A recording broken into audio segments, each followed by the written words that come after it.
Hello, I'm Tina Baker from the Factory Gym and I'm here to tell you how to get an hourglass figure, or if you're a bloke, the David Beckham V. Basically pulling in on these muscles here, your waist muscles, sucking it in like a corset. Now, partly it's to do with your genetics of how tiny your waist is. Not all of us are like Dita Von Teese.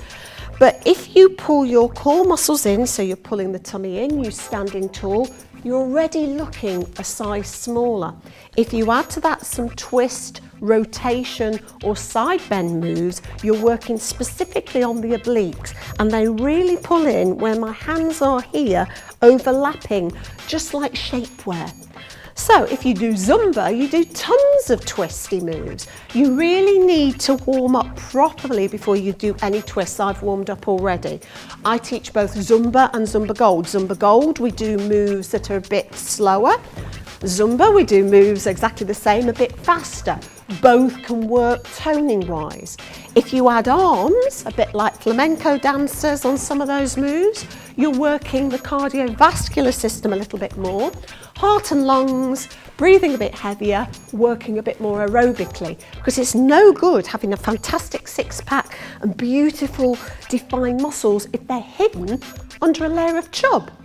The other move you can do, bending the knees, tummy in, pulling up on the pelvic floor like you want a wee, is side bends with or without weights. Again, warming up without weights, making the moves small first, making them a little bit bigger. If you've got no injuries or illness, you're certainly not pregnant because you can't have an hourglass figure when you're pregnant, making the moves bigger overhead. You might make it more aerobic in a class and do reaches overhead with a bend and stretch. Anything working these muscles are going to pull it in. And finally, you might, on my legs, bums and tums classes, tums include waists and hourglass figures, come down to the mats. So one of my favourite waist whittling exercises, lying down, stretching out the fingers, pulling the tummy in, leave the heels on the floor, take the knees to one side. Already I think you can see the waist working, squeezing the thighs together.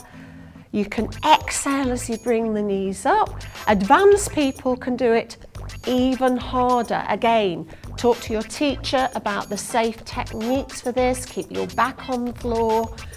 Pilates people do this a lot. You don't have to do Pilates though to whittle your waist. So remember, check it out if there's any injuries, concerns. Make sure you do some aerobic cardiovascular work to burn away the layer of fat on top. Some twisting moves like you do in Zumba, with or without arms, are really good. Some side bends with or without weights are really good. And some knees side to side on the mat are fantastic to tone up. And that's how you get an hourglass figure.